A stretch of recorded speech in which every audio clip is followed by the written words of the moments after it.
Hello दोस्तों, आप सभी से नमस्ते प्रणाम। मैं राधा राजभर आप सभी लोग के बीच में बहुत ही दर्द भरा बेटी विवाह गीत लेकर आई हूँ। तो आप लोग इस गीत को फुल वॉच कीजिए, तभी गीत का आनंद आएगा। और वीडियो को ज़्यादा से ज़्यादा शेयर कीजिए। चैनल का सपोर्ट करते रहिए। आप लोग सपोर्ट नहीं करते हैं, सपोर्ट करना बंद कर दिए। एकदम व्यूज़ डाउन हो गया, एक व्यूज कभी कभी 1-2 व्यूज जा रहा है, ऐसा हो गया चैनल। ऐसा लगता बंद करना पड़ेगा। सुना रही हूँ मैं बेटी विवाह गीत। हरियर बसवा कटवई मोरे बाबा, तेही बासे मड़ावा छवाय। हरियर बसवा कटवई मोरे बाबा, तेही बासे मड़ावा छवाय। ओही मड़ाउआ में धिया दान कइले, अपन बेटी भैली पराय।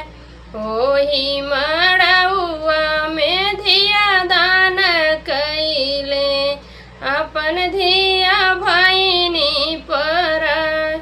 सुखल रोटी बाबा खाई हम रहती, जिंदगी गुजारित तुहरे साथ। सुखल रोटी बाबा खाई हम रहती, जिंदगी गुजारित तुहरे साथ। काहे के मोरे बाबा छल हमसे कैला, दूसर घर हमके पठाए।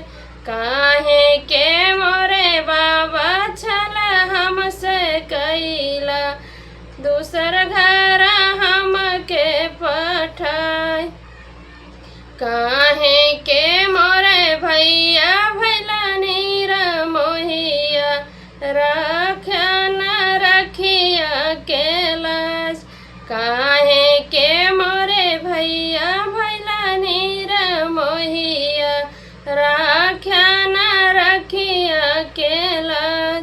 बेटी पराई हई कहत रहलू मैया, उहे आज कई के देखाऊ। बेटी पराई हई कहत रहलू मैया, उहे आज कही के देखाऊ।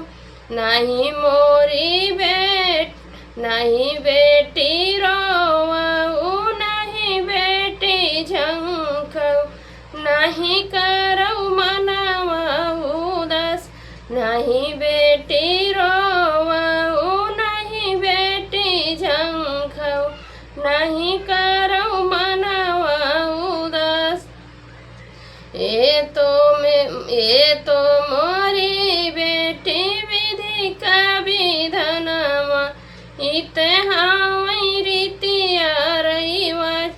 ई तो मोरी बेटी विध के विधनवा, इहे हावई रीतिया रिवाज। हरियर बसवा कटवई मोरे बाबा, तेही बासे मड़वा छवाय।